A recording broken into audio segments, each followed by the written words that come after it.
Good evening and welcome to our viewers tonight on Globespan 24/7.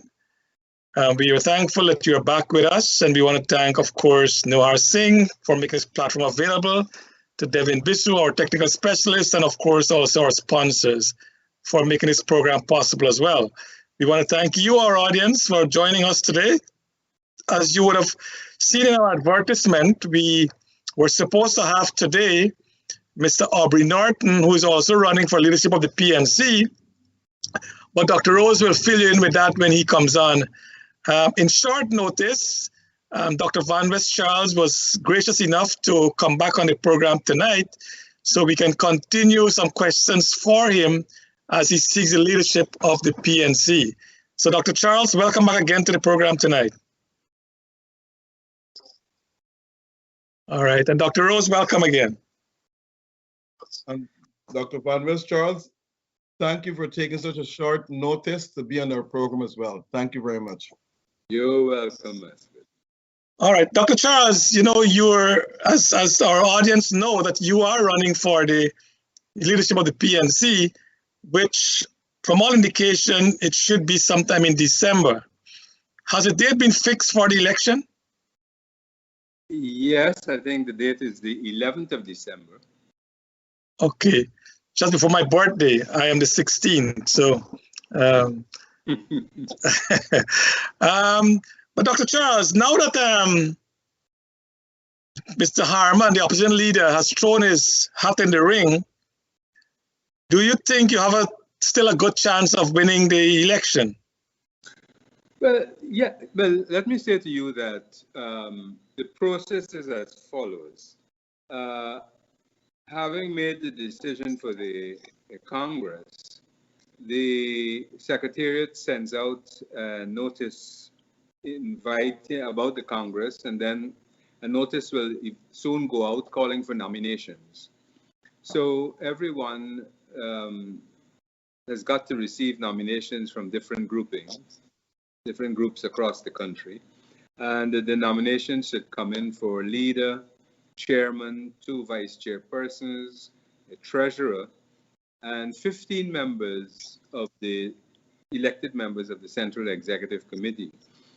So in essence, before you can say that you are a candidate, established candidate, you've got to receive the nominations of from the groups, which will come in around November 12th or so. So by November 12th, nomination day, we will know exactly how many persons are contesting for the leadership of the PNC. Yes, and how many persons you may have contesting for the leader's position. Presently, 3 people have indicated that they have a serious interest, but that is not the defined process. You've got to be nominated before you can really say you are a bona fide candidate. A very prolific writer in Guyana, who writes very regularly in the newspaper. I'm sure you would have seen his letter. He said that your days has come and gone. What would you have to say to him and to those who might have that same, inclination? Well, I would say the person probably does not understand deeply the process, and therefore I think it probably has not studied what are the requirements. Let me say to you that the Constitution has no barriers to ethnicity, no barriers to race, no barriers to gender, no barriers to age or any sort of other defined barriers, except if you were suspended for one reason or the other and your suspension is invoked, then obviously you cannot participate. But he probably doesn't understand the relationship between the state of the country and the relevance or relationship with the party.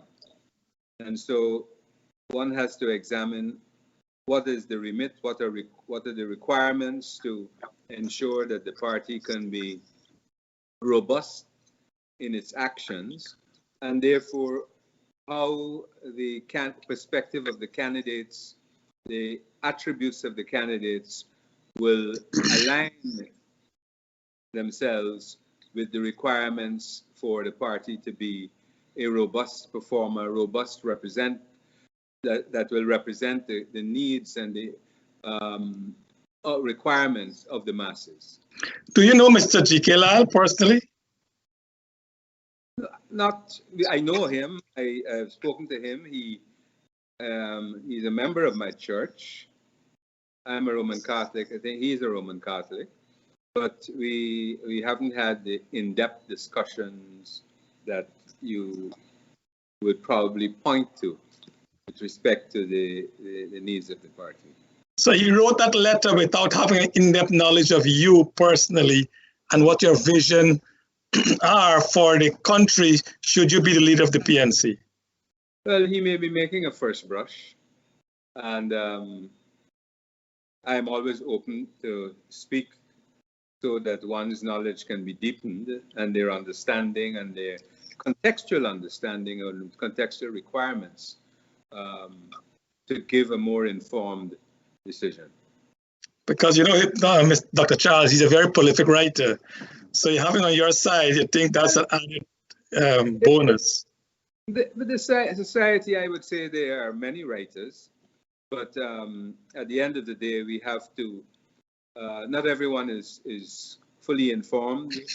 As I said before when I was on your program, I like to take the evidence-based route, and I would hope others will do that before jumping to conclusions.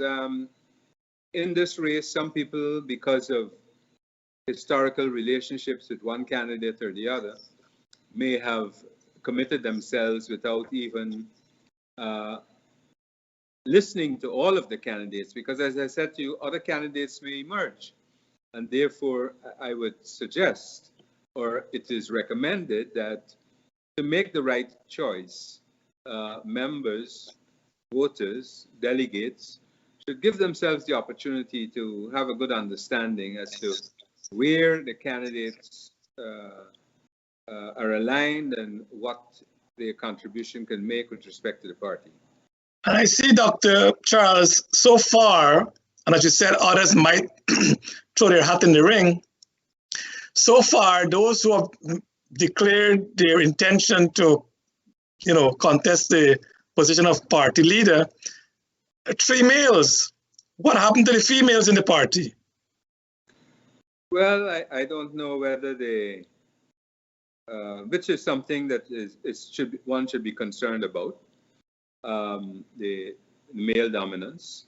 But maybe you may see females emerging at other levels in terms of the chairmanship, vice chairmanship, treasurer, and elected members. So I don't think the fact that you have 3 males as the leader is necessarily representative of the overall gender orientation with respect to the governance of the party. Before Dr. Rose comes on, will there be a debate on all the contestants for leadership of the PNC before the election? Well, this was raised, I think this was raised by Mark Benchop, this was raised by David Hines, and on both occasions, I have indicated my willingness to participate. So, and I think Mr. Norton did. So I don't think we've heard from Mr. Harman as yet. And you obviously have to wait until nominations to ensure that all other nominees, candidates, can participate in the debate. I don't think it would be fair for a debate to commence without the completion of the nomination process. I agree. Okay, Dr. Rose. Good evening, Dr. Charles. Hi, I just want to say thank you for coming on the program at the last minute. I just want to let our listeners know, and especially our PNC listeners, who have been bombarded me with emails telling us that we do not bring PNC leaders on the program. We have been trying year in, year out to get PNC leaders on this program, and they have been declining all along. Mr. Aubrey Norton was scheduled to appear in the program tonight. He was booked almost 9 days ago. And at 4:46 p.m., he texted me to tell me he will not be in the program.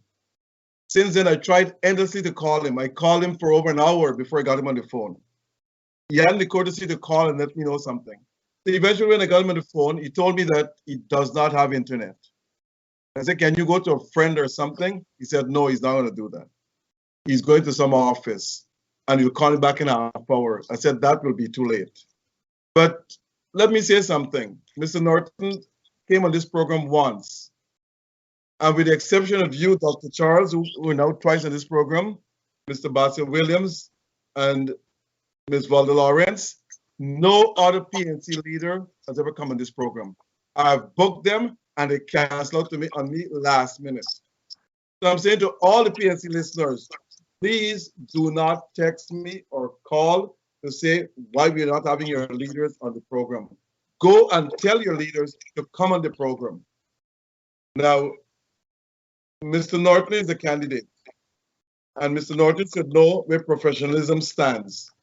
If you know your internet was out at what time, then you'd send us a message and tell us, I don't have internet. But he just sent me a message. Unfortunately, I can't be in the program tonight. And I did not know the reason until I got him about an hour and a half after. That's poor leadership, Mr. Norton. I'm speaking directly to you. That's very, very poor leadership.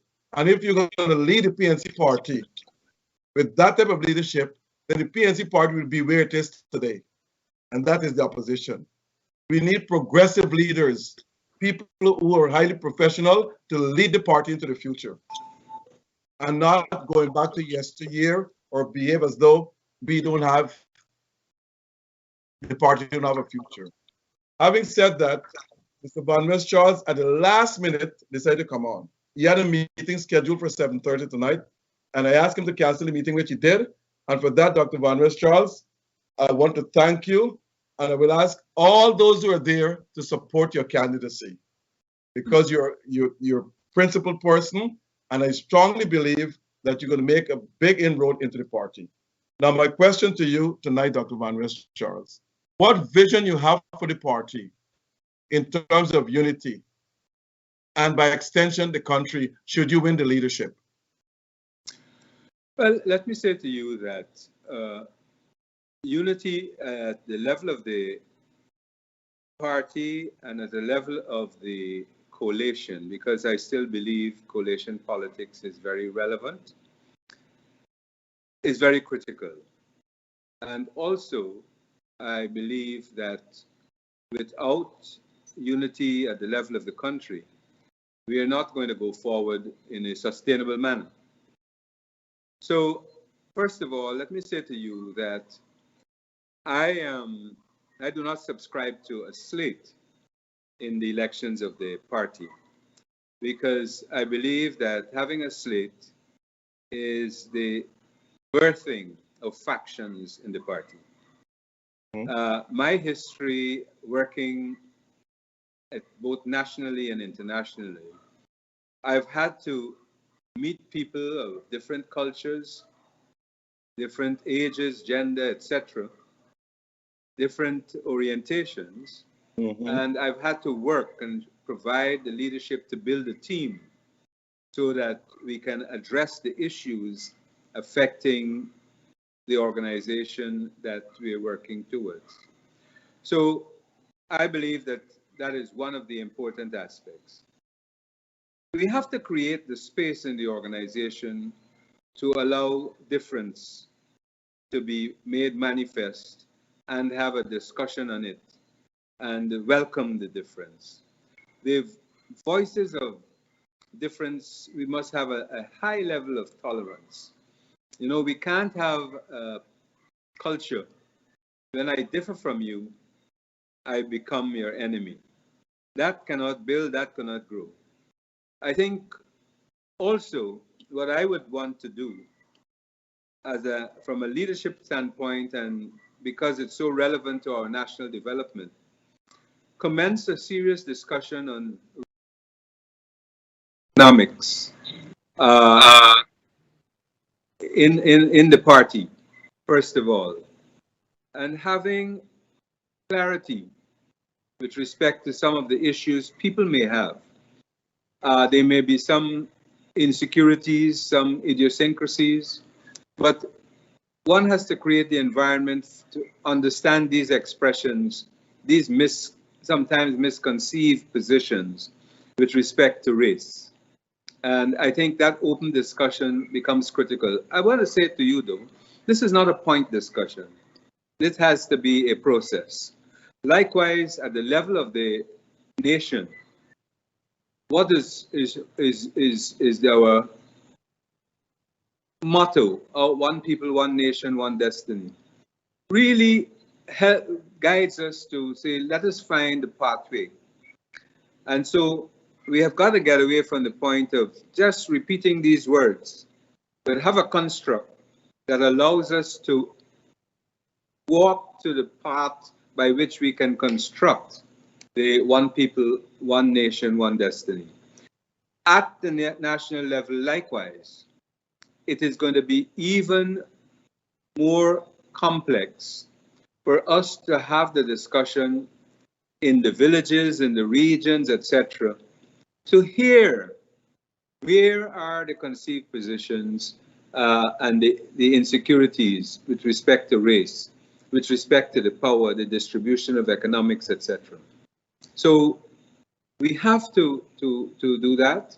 I believe at the national level, we have, and let me repeat myself again, we have to move to the collection of data based on ethnicity across the board.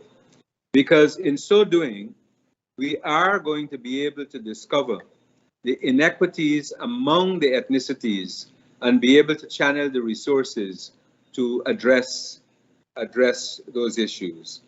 And likewise, when we look at the distribution of power, etc., I want to say to you that we have to move to the point of seriously looking at the constitutional reform with respect to shared governance in a way so that there is no one-party dominance in the system. I believe in terms of constitutional reform, the parliament, the dominance of the political actors in the parliament, we have to seek to change, as in some cases in Ireland, in Suriname, etc., so that we include other actors within the parliament, labor, etc. Okay. Now, the leadership contestant is just, the contest is just around the corner. Another what, 5 weeks or 6 weeks or so. I saw in today's papers where it has been said that the elections will be transparent and fair. But every time the PNC is having a congress for leadership, there's always something coming out of it that it wasn't fair, it was rigged and so forth. Do you believe that this time it will be fair and transparent? Well, I wouldn't say every time the PNC there's a problem. Sometimes. And I would say to you that the PPP's electoral processes themselves are not overtly democratic. And that is something I would hope you guys can look at, because the depth of our democratic process among the political parties is much deeper than you would see in all of the other political parties on the landscape. But having said that, well, before coming in, I know you would have raised this question, so I wanted to say to you, look, you've got to be able, as candidates too, to sleep with your own eyes. The only election, the election held by God, you don't need your own agents, because you trust God. But any human endeavor in the United States, in the United Kingdom, all across the globe, these electoral processes somehow have some hitch with respect to some form of electoral mishap.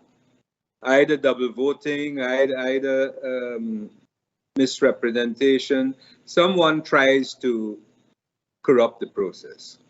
But I think for us, we have set out to try to ensure that these processes are going to be as transparent and accountable. I think, I believe, I was saying to some people the other day that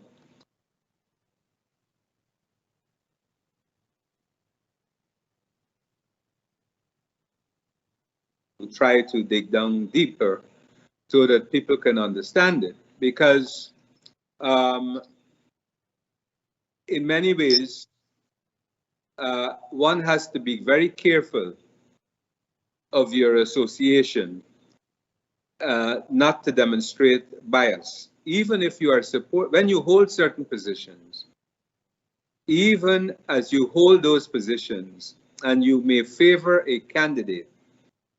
When you're in those positions, if you're a judge, if you are in the appeal court, etc., your positions, your political positions and your persuasion must be kept to yourself and your God, and people should not know them. Likewise, in the political parties, if you are, for example, a general secretary, as my father-in-law used to say, you've got to be like Caesar's wife. And you can't allow yourself to be so loose to demonstrate your bias. So I think that is one of the things I would hope, which I had a glimpse of, that will not be apparent as we go forward. Okay. Now, let me see if I can put you on the spot here. The present group of MPs are quite a few young people, some inexperienced and so forth. Should you win the party leadership, would you make any changes among the MPs? Not immediately. Let me say to you what I see as a problem. The construct that exists is not necessarily the best construct. The party has to be so organized to establish sectoral committees to to do the analysis with a research unit, to bolster the evidence-based positions in the parliament taken by the shadow ministers in the parliament. Remember, we are not, as in the United States, where the parliamentarians may have an office with staff to do the research, etc. And so it is the political party that should have that responsibility and ensure also that the positions taken by the parliamentarians are in sync with the policies and the manifesto of the parties. Mm-hmm. So it is so important for the party to have a different type of organization to support the parliamentarians in their representation of the people's issues in the parliament. Without that, the response is not going to be stellar. And maybe we are seeing some of that because the party is not presently organized to provide them with the support. Okay, very good answer. Dr. Rose, before you ask Dr. Charles another question, can we go to a short commercial break? Sure. And when we come back, we'll continue this discussion. So audience, don't go nowhere, we'll be right back.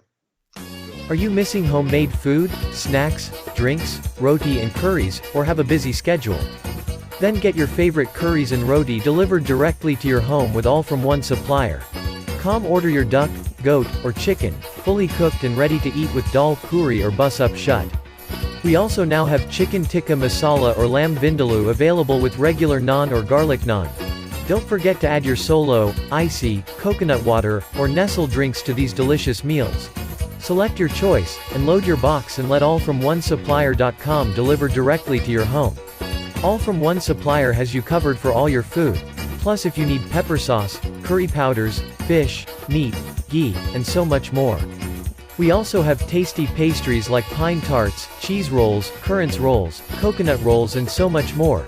Sales are ongoing every week, and your first order is 10% off once you apply the coupon code Globespan24x7. Log on to allfromonesupplier.com today and purchase. Allfromonesupplier.com is your one-stop shop for all West Indian items, and remember, it's free shipping to all U.S. states. Travelspan Alaska Cruise is available from May 29th to June 5th, 2022.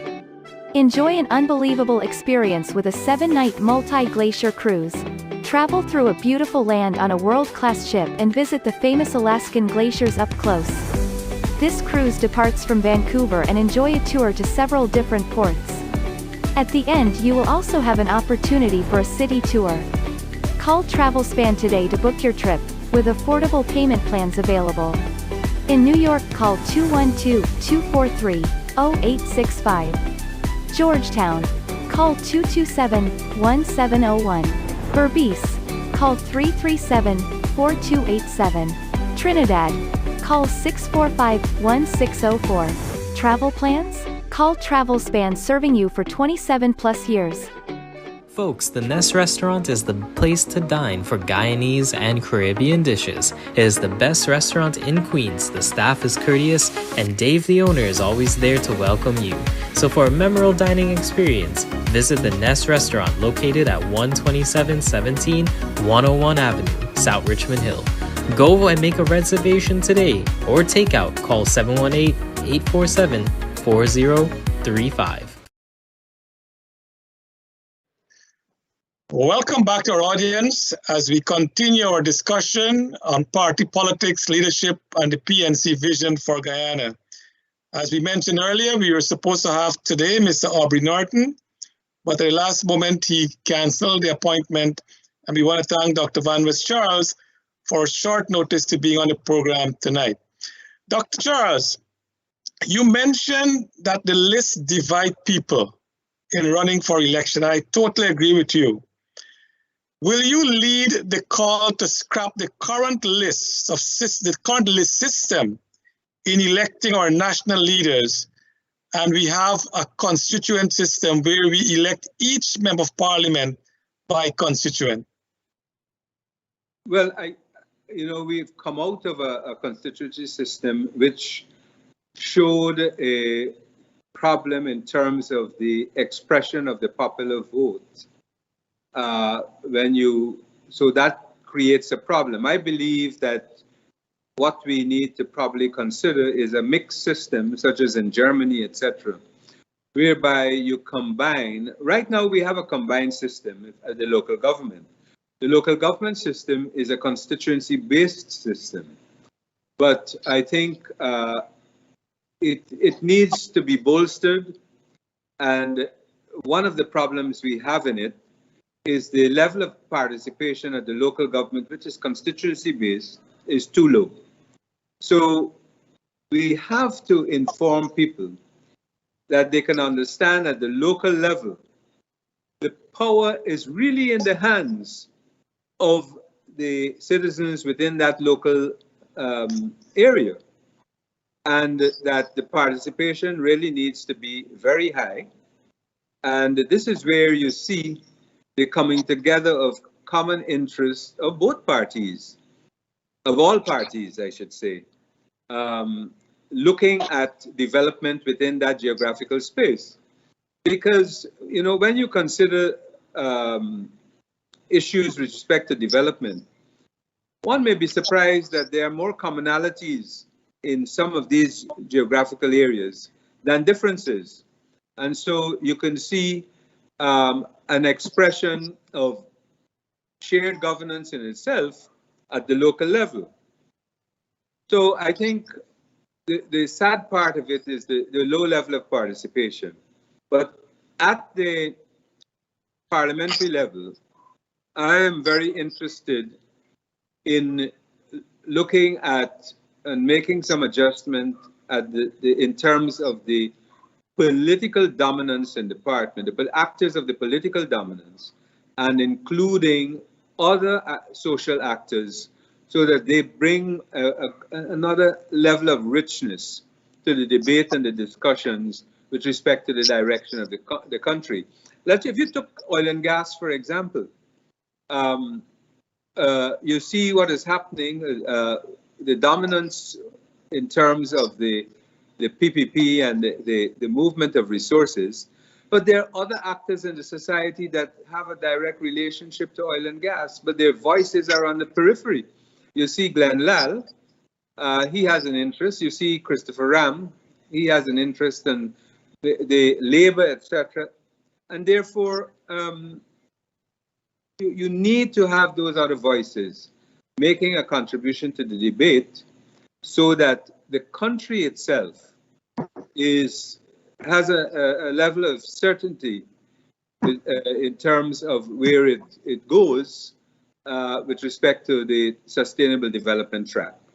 What I was getting at, Dr. Charles, is that I think Mrs. Bissessar in Trinidad, she had suggested that in the last amendment to their constitution, if I am correct, and then it was ruled down because it was not accepted in the first place. But my proposal is that, for one, as I'm sure you will agree, and most Guyanese will agree, that a vast majority of our current parliamentarians, if they run on their own, they will not be parliamentarian. They will not be elected. That is the first thing.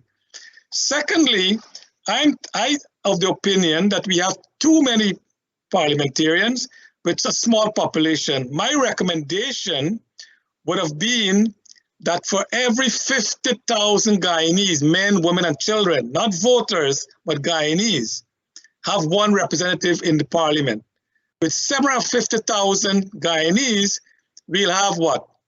7 4 28, 30 parliamentarian, which will represent Guyanese and with real debate and representation.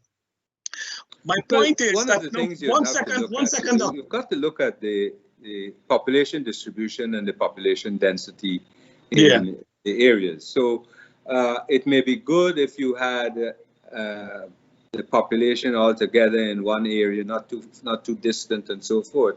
Mm-hmm. But our population is very spread out. If you looked at Region 9, for example, it's 57 villages spread across vast territory.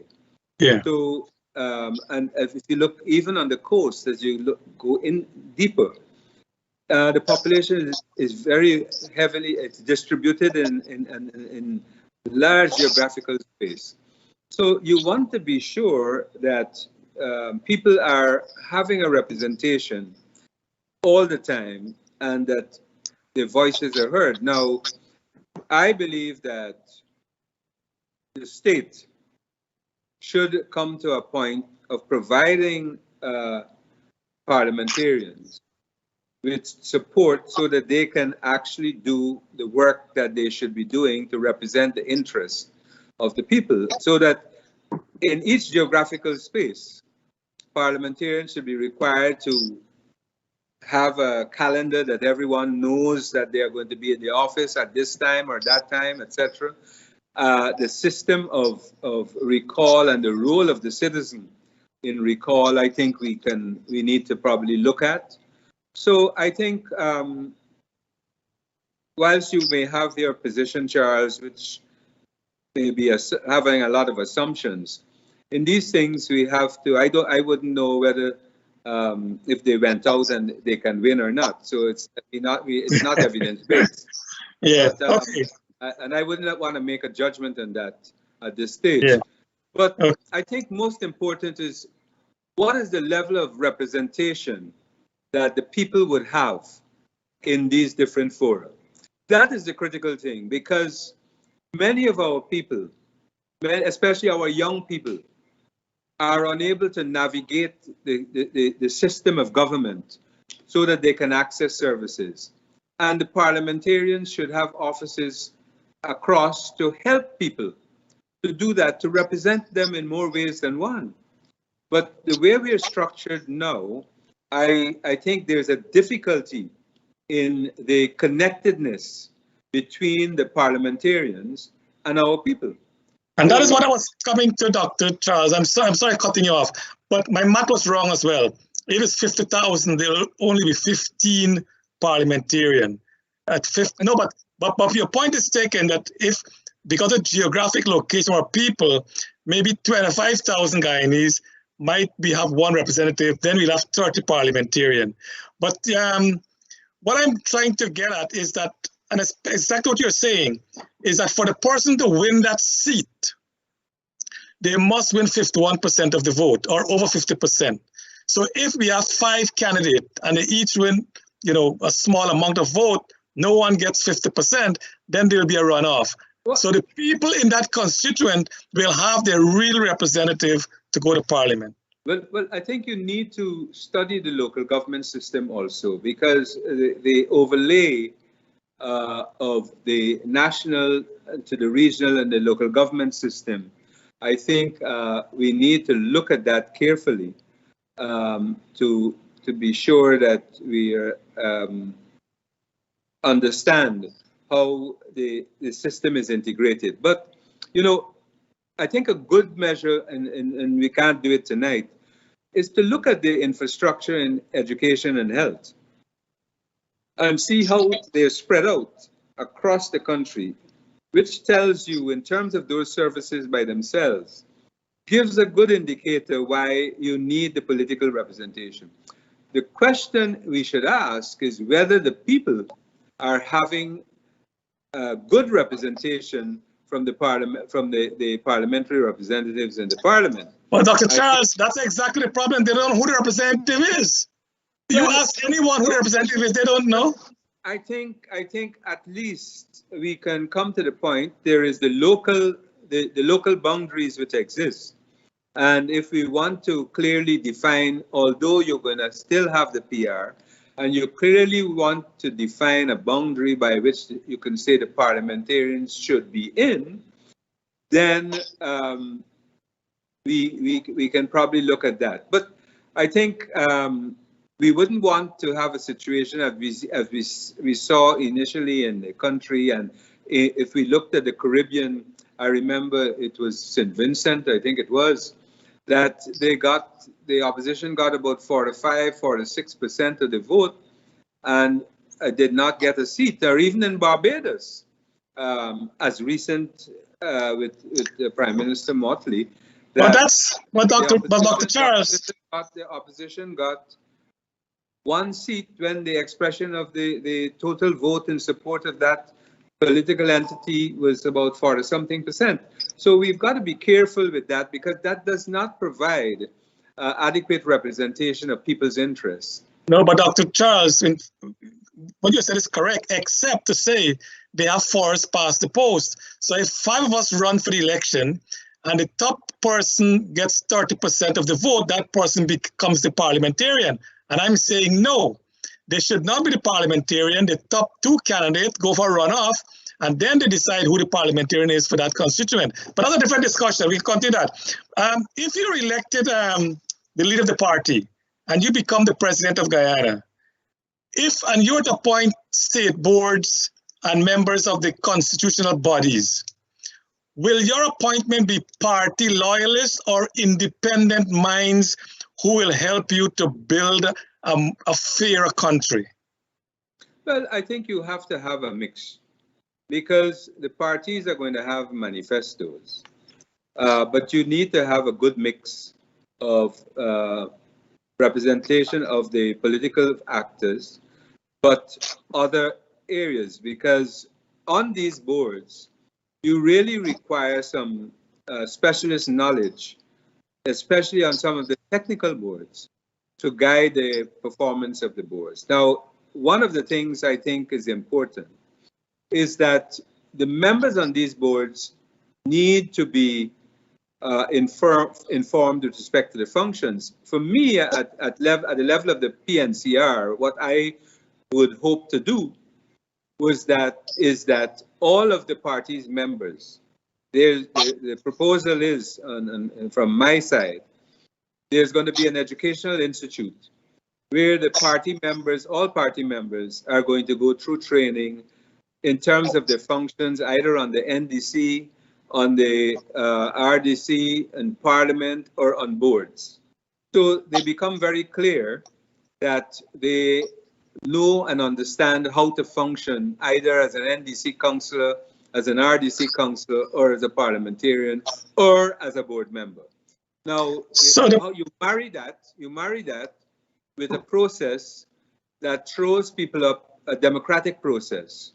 So if you would like to be a councillor on...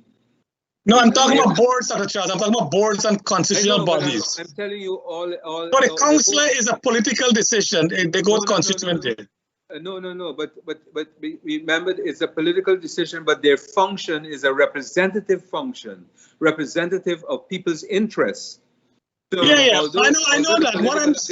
And we can't avoid it, because when that councillor goes there, that councillor is not representing singularly the supporters or the party members in that geographical space. That councillor now has to be able to represent all of the Guyanese citizens. But Dr. Charles, we can go the same thing up in Parliament. We expect if a parliamentarian is elected, we expect them to be parliamentarian for all their constituents. That don't happen. So that's something that we have a governance problem in the country, Charles. Precisely. We have to change it, because if not, we come to a very partisan divide, which cannot help us in a sustainable manner. And Guyana is not exclusive alone. All countries have that problem as well. But Dr. Charles, I got a question from one of our viewers, and he says, if you win the leadership of the party, will you continue to join with the AFC, knowing that the AFC is losing grounds and they're not as independent as they were in 2015? Let me say to you that I believe in coalition politics. Now, a coalition, like any living entity, has to be managed, has to be nurtured, and it has to be guided by principles. If we agree to the principles that brought us together and it's managed, then I do not see a problem. And you have got to understand how you are going to represent. So it is not only the AFC, but there may be other political or social actors you may want to get together with in terms of your coalition. All right, Dr. Rose. Dr. Charles, you said you believe in coalition politics, but currently, I think there are 3 parties that are part of the APNU that are led by one man. Is that coalition politics? And on top of that, the AFC, I think the grassroots is calling for a motion to be presented to the Congress next year, March, for the AFC to leave the coalition. So what would you do or say? Or would you accept the 3 one-man parties as part of a coalition? So one has to, let me say to you that one of the critical issues of difference within the People's National Congress at this time is that the central exec was not aware of 2 of these parties, and we still don't know what they bring to the table. So obviously there is a process. If I don't know if you can throw yourself back to 2011 when an APNU was formed. Comrade Corbyn, in his statement, was very, very clear that he has been instructed by a unanimous decision of the central executive of the party to engage with APNU. So the problem there is that we have not had the opportunity to even discern whether it is 1, 2, or 3 people in these parties. So I think it was probably a bit of mismanagement on the powers that be, and therefore I do not count those until due process will be met. Dr. Charles, here's the dilemma I'm presenting to you here. The PNC base is Afro-Guyanese. The PP base is Indo-Guyanese. Afro-Guyanese make up 30% of the population. Indo-Guyanese 40% of the population, which means that no one party can win an election based on its support base alone. They must have crossover votes. How do you intend to convince Indians and others to vote for the PNC? under your leadership, or should you win the leadership of the party? Well, I go back to the model of my father-in-law. There is no sacred cow. There is no sacred community. You've got to enter every community and ensure that you can have a dialogue to discuss the issues with respect to development and get the perspective of the issues that are affecting those people. I do not believe that necessarily on all sides there are more conscious racists than people who are Guyanese, who want the country to flourish, who understand the issues with respect to their identity, etc. So as a party, one has to find itself reaching into all communities, talking with all communities, so that there is an understanding with respect to what your program stands for, what are the protections you offer, how they can have equitable access to resources of all types. I think if you're organized in that way, and it comes back to the issue that we were talking earlier with respect to parliamentary representation and local government systems, etc., then once we can organize and do that, then I think we can shift numbers. If we have a standoff and we believe that we go by the 30% or go by the 40%, then you are not going to move. But it is for this reason that I say that we require some degree of constitutional reform with respect to the evolution of a shared governance model. If I understand you, Dr. Van West Charles, your platform, you're running on a decentralization platform, which means that the regions must have power and input under your leadership in the PNC party, which is very, very good, because I don't think there's any other candidate running on that platform. Now, but here's the problem, or it's not a problem. Here's what I have to say. If I may make one point, Asquith.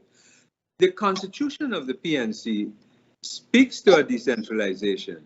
I think in some ways the behavior of the leadership, to my mind, does not really empower the decentralized model in a real way. What would you like to see change in the party constitution then? Well, let me say to you, at present time, I would want to see that membership is decentralized. Okay. That at the regional levels, that the regional committees that are elected, because each of the regional committees are elected at a regional conference, that they need to have a structure, that the process of membership can be easily met by them, and there's no need for the membership to be coming into the center with such delays that have occurred. So that is one of the issues. And the other thing is how we empower, and this may not necessarily be need for any constitutional amendment, but I think there's some requests for, in some regions, asking for more representation at the central exec. So we may have to look at those aspects. But it is to ensure that the regions and the groups can be empowered to do much more than what is being done at this point in time. Experts in Guyana have stated that your decentralization program or platform is very good for the country. It gives the region the power to come up with policies and issues, which is like a bottom-up strategy. But they also argue your executives will not allow you to carry out that policy because they want to optimize power. What have you to say? This is where you have to be very clear, as I said to you, There are some things that you've got to ensure and reassure people that the power of recall is not a simple matter, and no leader can recall a parliamentarian or a councillor by the flash of a snap of a finger. That there are clearly defined processes in the Constitution. But I think in some cases, some people really don't understand that, and they may feel threatened. And we have to reassure people that, look, these things cannot happen in such a way, because I think in some ways where people are threatened, they do not voice. You can't get their thinking, their real opinions on different issues. So you've got to create that environment to permit people to speak freely without thinking that they are going to be recalled, etc. Because if you believe in the decentralization and you believe that the party is going to be effective by receiving and hearing the voices of the people in the regions, then one can see the benefits to growth and development across the country in all of the regions. The 5 months leading up to the declaration of the winner of the party last year after the elections, it has been said by many, the media outlets, that the PNC was trying to rig the election. And that's the image out there about the PNC. How do you intend to repair that image and repetition of the PNC party and make it an holistic party once again? Well, let me say, I think I went over this matter maybe with you before. That is a perception, not truth. And therefore, we are still in the courts. And it is my view that if you have, first of all, there's no doubt that this country needs electoral reform. There is no doubt that this country requires a new list. It would be a disaster for us to go into another elections with the said list and without the reforms that we should put in place. So that is one. The present electoral law clearly gives specification as to which documents must be in the box. Now, it is not by choice, it has to be in there.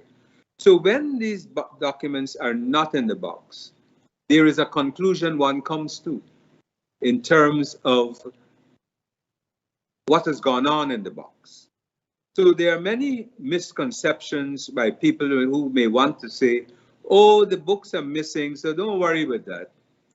But the books are missing because something has been tampered with. And therefore, one draws another conclusion in terms of the validity of the vote.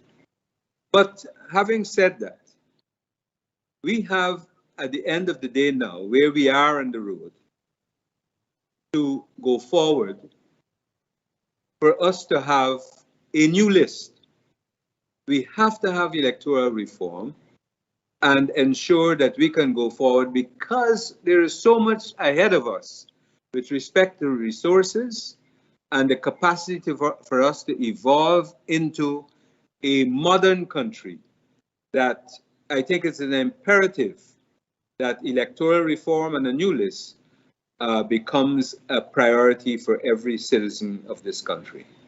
Let me ask you a quick question before my colleague jumps in here.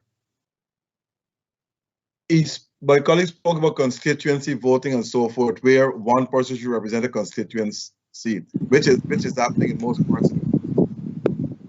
Now, do you believe that if there's a representative, someone representing a constituency, and that person is not performing well, do you believe that that person there should be a recall vote to get rid of that person? Well, at the local level, I said to you, and I think you need to look at the local government laws. But I believe, by definition, if you have a constituency system at the local level and you're not performing, the citizens should have the right of recall. So I think it should be initiated by the citizens in that area. Okay. Lastly, name me 3 major reforms you'd like to see within government. Well, one of the first things is the constitutional reform. 2, police reform, which is very, very critical in terms of the building of the system. And I think to some degree, the judicial reform. I think it is very important in building the confidence of the citizenry in terms of their rights, their protections, and with respect to their representation. So I believe there are many more things that should happen. But part of the linkage between the police reform and the judicial reform has its relationship also to the absence of transparency, the bribery and corruption in the country, etc. So all of the government processes, if I would say to you, have got to be reviewed and to be more transparent and accountable. But as I said to you, we have to understand what transparency really means. Because I think they're in documents, the word is in many of the documents in the country. But in terms of the behavior of people who operationalize the system, do not fully understand what transparency means and accountability. Let me before you jump in, Charles, let me ask you this question. Should you win the leadership, and I hope you win it too, would you like to see parliamentary reform? And what in parliamentary reform would you like to see? And that, Charles, over to you after. Well, the parliamentary reform, as I said to you, I would like to see a broader participation in the parliament so that we haven't got this singular dominance of the political actors. And I think in that way, it will help us to bring more logic and rationale and balance to the debate in the parliament. And so the behavior of either political actor will be measured in terms of the debate and focus on the representation of our people. Over to you, Charles. Dr. Charles, someone asked the question, I believe you answered the last time, but they want to hear it again. Let me ask one before I ask that. If we take away these 50 boxes that have problems, so to speak, that the papers, the documents were not there, who would have won the election? Well, based on the numbers, because there's just a separation with the counting of those boxes, there's a separation of approximately 5,000 votes. I'm not too sure of the full distribution, but I suspect, based on some of the numbers I heard, and don't hold me to the actual count, I think the coalition would have won. Okay. Now, the ballot boxes without documents, and I mentioned again the last time with you, they are not party representative who control the ballot box. It's GCOM. And GCOM, most of the staff, or at least the presiding officers within GCOM, most of them are school teachers. So to throw them under the bus for not having the document when there are reports that they were instructed not to put the document in the box, those are discussions that maybe cultural reform electoral reform might change it, but it is not the party, the PNC, nor the PPP, nor the whoever contest the election. It was not those parties who caused the papers not to be in the ballot box. It was GCOM officials. So to seem to blame, but I'm not saying you're doing it, but what I've heard from the PNC is that the PPP rigged the election because they did not put in those papers in the ballot box, but they were not controlled by the PPP. They were all GCOM employees. Well, my position is this. Look, once we have a law, if the law says your bicycle should have a light, you can't vary the law. If the law says these documents should be in the box, you can't vary the law. Whoever did it, and therefore I doubt that those people would not have been trained, because when you look at the total number of boxes across the country, and you look at the 50 minus the total number of boxes, it begs the question as to what happened with these boxes. Because the rest of people who underwent said training complied with the process, but only these 50 boxes, and I don't know how many officials were related to these boxes, varied from the training that they would have had. And 40 out of those boxes were on the Lower East Coast, which was one assistant returning officer would have been, responsible for those boxes. So anyway, I think there are two issues in dealing with it. One is one has to have some sanction against the officers who, if in fact they did not comply, and two, you have to deal with the veracity of the vote. So I think in such circumstances, we have to try to ensure that we act in accordance with the law at all times. All right. Having said that, now, GCOM chairman and the commissioner declared the PPP the winner of the election. On the basis of that, Dr. Ali was sworn in as president. Do you acknowledge President Ali as the president of Guyana? Yeah, look, the courts eventually came down. I will have my political position on it. So the courts made a decision, and I think I answered this question the last time. The courts made a decision. President Ali has been sworn in as the president. The opposition party decided to take the brand of opposition. Once you've decided to take the brand of opposition and you enter the parliament, you therefore have to perform the functions of the opposition. And so I think it's unwise to have a standoff when it comes to the fact that you have a responsibility to represent the interests of the people. So I would encourage all actors in the parliament to be at the table and discuss these matters, because, Charles, when you look at what has occurred with the distribution of the flood grants, and you went through the system, it is so much corruption, and the parliament is out to lunch on this matter. So much corruption.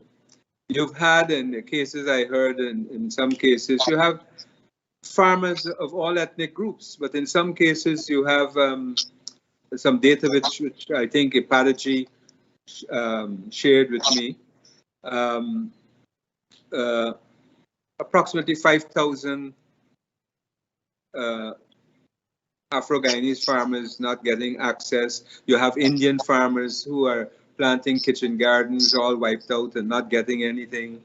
And one of the worst things that I think has occurred, and the PPP needs to understand these matters, they cannot have their operatives involved in the distribution of government funds in the way that the flood grants have been distributed.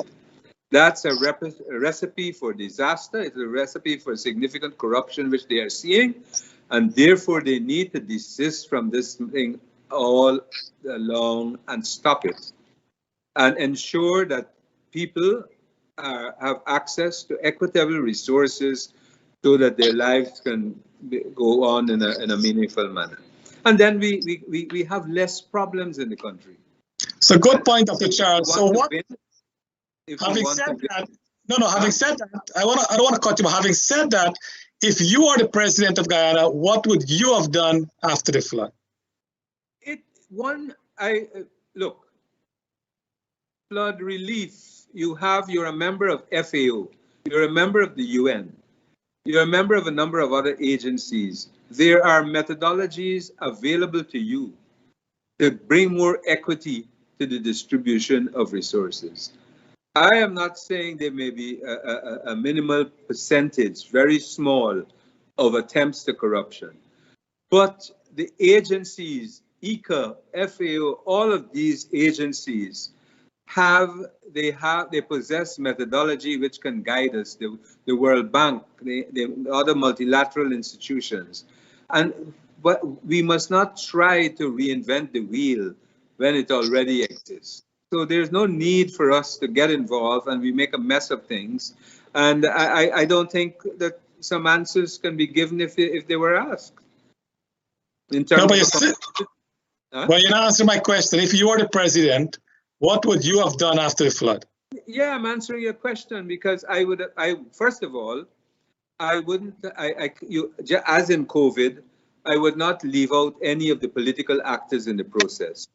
Plus, I will bring the multilateral institutions and bilateral institutions that have experience in some of these areas to advise, and other local actors. You know, right? You have the Rotary, you have the Lions, you even have the churches. And when I say churches, I include mandirs, mosques, etc. Yeah. To ensure that people can have access to resources in a timely manner and without bias. I'm glad you mentioned that too, Dr. Charles, because I did raise that with the Minister of Agriculture when he was on the program, and they were starting to pay out the flooding. And I said, I mean, here in the US, it's normal that unless you submit your tax return to know exactly what you did in prior years, how can I determine what you lost? You can tell me anything you lost. And, you know, I think unless the government put its act in order to ensure that every citizen who's supposed to file a tax return, file the tax return on the duly date, on the duly effective date, this thing will this corruption you talk about will continue, and that's the problem. I agree. We have, and look, there are certain things that require both hands to clap. And you know, let me say to you, for example, which is sad. I was hearing about the MMA scheme, and there are farmers who are planting lands but refusing to pay taxes. So the APNU government institutes a tax system. And now the PPP comes in to undo the tax system. That doesn't help us. That doesn't help us. And I think in such matters, we have to agree to some point, and especially when we want to boost agriculture. And I'm not saying which one is right or which one is wrong. But if we have an objective of boosting agriculture to boost the economy, then let us discuss it and come to a middle ground in which there is a win-win situation. But don't conduct yourselves in an authoritarian manner. And I'm saying on all sides, I'm not saying on any one side, that it allows now such a great divide, and then we become forced into two camps, and we hate each other, and we do all sorts of manner of foolishness and not move ahead. All right. Dr. Charles, I know time's running out and Dr. Rose want to come on, but I totally agree with you. I believe, as you rightly recommend, we should have brought in the international community to help us to determine if the rental the tenant is paying for the farmland or not, if it's sufficient, is whatever, and work with some scientific basis, not that, you know, and I agree with you. Before we go on, Dr. Charles, do you think the oil contract we signed is a fair one? Well, I think both administrations had a role in the contract. We should. I think we can probably look at it again to see that, to be sure that we are getting the best out of it. Because remember, with all of you talking about climate change, etc., we have to use the proceeds because our issue is sustainable development. So the renewable energy has to be eventually a major component, and it has to be looked at over a period of time. To say that it should happen in 10 years, I think we need to sit down and look at it carefully and look at our agreed national development plan, especially in some areas such as roads and drainage and all that thing. I just came out of the Pomeroon, for example. I was there this weekend. And you've got farmers, they're flooding. A woman came to me, her 7 feet of water. 7 feet in Hackney, in the lower Pomeroon. And so, and I was even speaking to another engineer. When you look at the Pomeroon River, for example, when at low tide, you can actually come out of your boat and push your boat to the channel because the place has not been dredged for umpteen of years. And you look at what is happening in the Demerara River.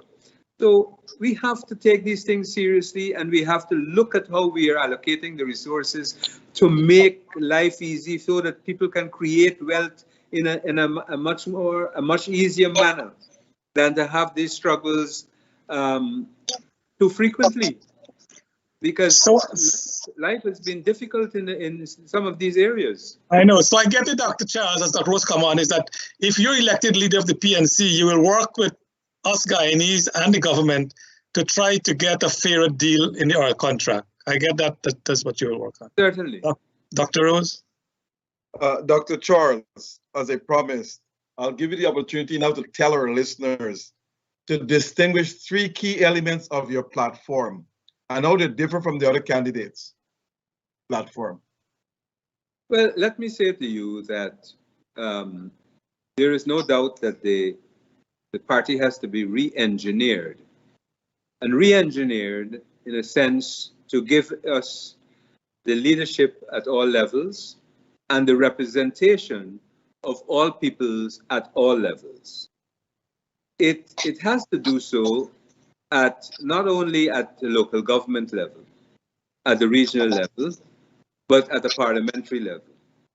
So I think the way the Secretariat has to be reorganized is to provide support that at the level of the groups, it can demonstrate its leadership working in the interest not only of the party's membership and supporters, but all of the Guyanese within that geographical space where it works. Secondly, we have to ensure that as a country, the electoral processes are well managed, transparent, and accountable, and that as a country, we have to get away from the point of the manual manipulation of data, which can create so many problems. I think as a party, we haven't had over the years the subcommittees, and I propose a series of subcommittees that would lend to the more effective functioning of the party, whether it is in government or out of government. A subcommittee such as Labour, a subcommittee such as Oil and Gas and Energy, a subcommittee that deals with agriculture in a real way, so that agriculture, the farmers and those involved in agriculture and those who would like to get involved in agriculture have all of the policies and support for them. A subcommittee dealing on the legal action, legal representation to support our comrades when there are issues, and one dealing with socioeconomic development, which speaks to the issues with respect to education, etc. One, it looks at the policy formulations based on the expressions in your manifesto, so that we can be held to the point of our expressions in the manifesto. So there are a number of other subcommittees, but also that the party has to have a business arm that is effective for it, that we can do our work, which is funded by the businesses we run, etc., throughout the length and breadth. There are other things that we can do, but those that quickly, in a nutshell, those are some of the things that we want to do. And the other thing is, most important, is empowerment of our membership. The knowledge is a driver for development. So you empower your membership to share their views, share their perspectives, bring their thoughts to the table for a more informed decision making in the party. Okay.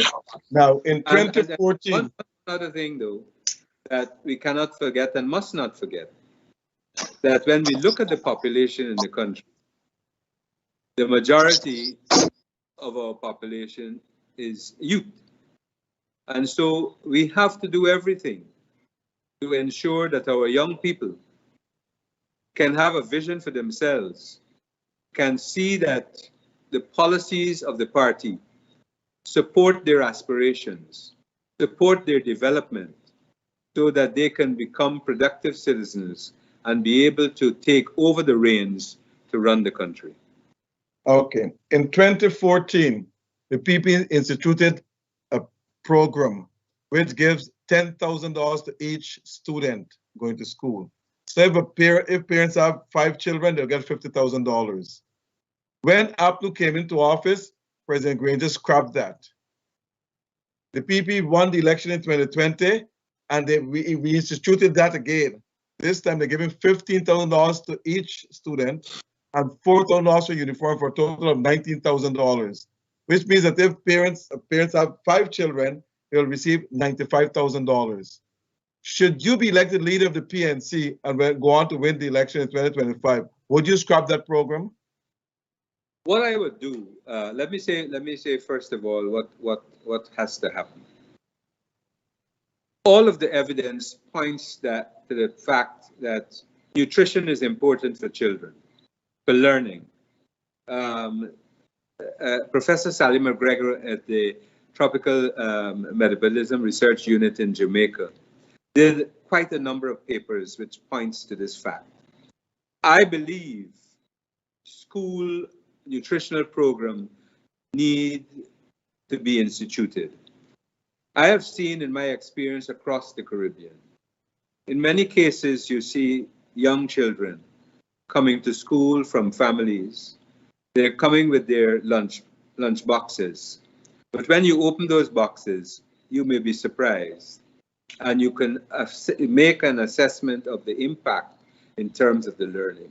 I want to be able, first of all, to guarantee that the children of this country all have access to good nutrition.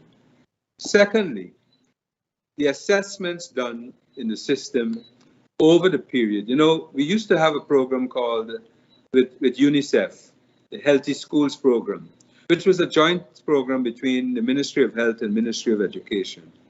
I think constantly there needs to be serious cognitive assessment of children, so the children are not promoted. They're tested, they're evaluated, and the accountability of the teachers. Because where there are problems, health problems, organic problems to learning, or where there are learning disabilities, we are able to discover those things early and intervene so that children can have. Let me give you an example. In many cases, there are many instances of children suffering from petit mal, which is a form of epilepsy. They don't have a seizure, but they have an absence. And the system is not geared to discover those children, and they fall through the cracks. So, okay. First of all, let me say to you though, I believe, especially in poor families, there needs to be organized grants to provide support for those families, so that you can assist in a way to have their uniforms, their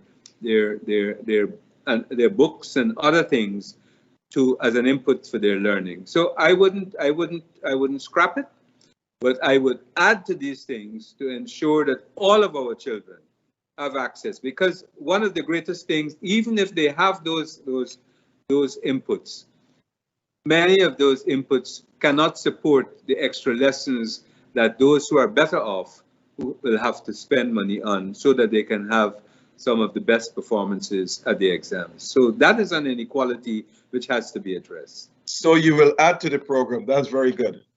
Now, Professor Clive Thomas had said some time back that the government should give $5,000 to each household at Christmas time from the oil money. But the math is not correct, because that will lead into billions of dollars. My question to you is this: should you be elected leader of the PNC and go on to be elected president of this country, would you give each household what amount of money from the oil resources? Well, I wouldn't attempt to give you a figure, but I would let me say to you, my objective is a better quality of life for citizens. I would want to see that communities are organized, they have better roads, they have better drainage, etc. First call on the resources. To have more sustainable communities until people get out of living in squalor. Provide support for them. I would rather give you, if you have a home and you haven't got windows and you need zinc sheets for your roof, you need paint for your homes, etc. I would prefer to initially move in that direction before I provide resources, and I can't give you any figure. But my answer to you is giving a better quality of life to these citizens in terms of where they go. I mean, you know, we're talking about children in many of the homes. The children their homes haven't even got good mattresses for the children to sleep on. So we have to look at poverty and look at the poverty alleviation properly before I can get to the point of distributing. But it has no doubt, I think it's important that our citizens benefit from, all of our citizens benefit from the resources, the proceeds of the oil and gas. Estimates have shown that between 8,000 and 12,000 Guyanese travel to and fro from North America to Guyana.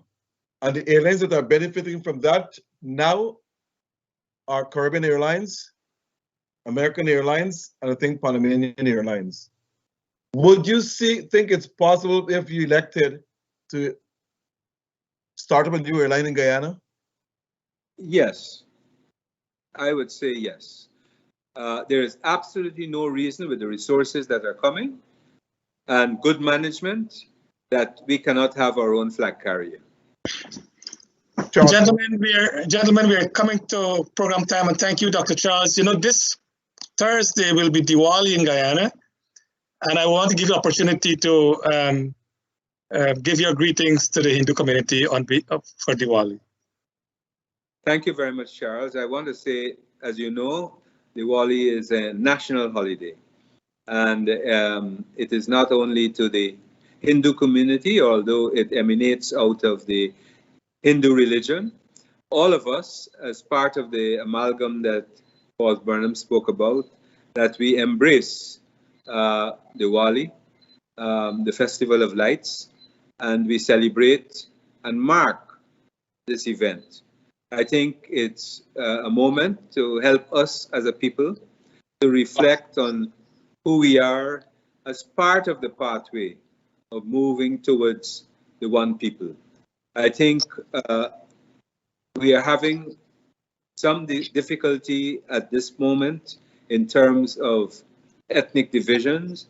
I think it should be a moment whereby we can reflect and come together. And I wish all Guyanese, and especially all our Hindu brothers and sisters, a happy Diwali come Thursday. Thank you so much. And on behalf of Globespan and Dr. Rose as well, I'm sure he will take his part. We want to wish all Guyanese a happy Diwali, and as you said, Dr. Charles, our Hindu brothers and sisters. Also here in the United States, tomorrow is election day. And for those of us who are living in the US, go out and exercise your franchise. Here in New York, we have contests for mayor, and there's some judges.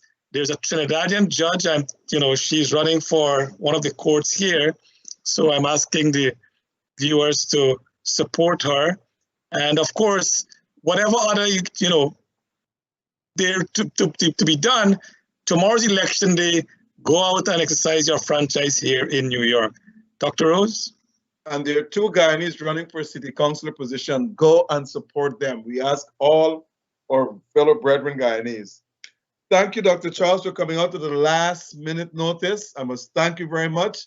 And I hope tonight's program elevate your platform to the extent whereby maybe by tomorrow or the next day, you might take the lead in the leadership race.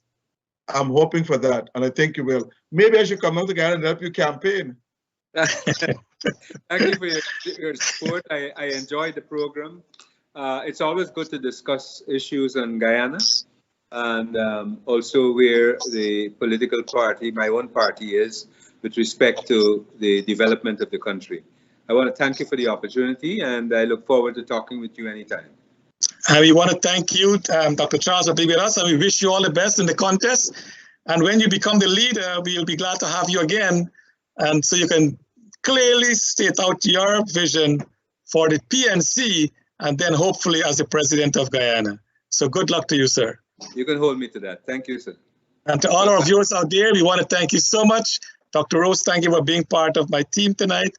To Devin and to all our viewers, and of course our sponsors again, we want to thank you for making this program possible. Good night. And guys, remember that we must not close our offices during lunchtime. We're open all day to serve the people.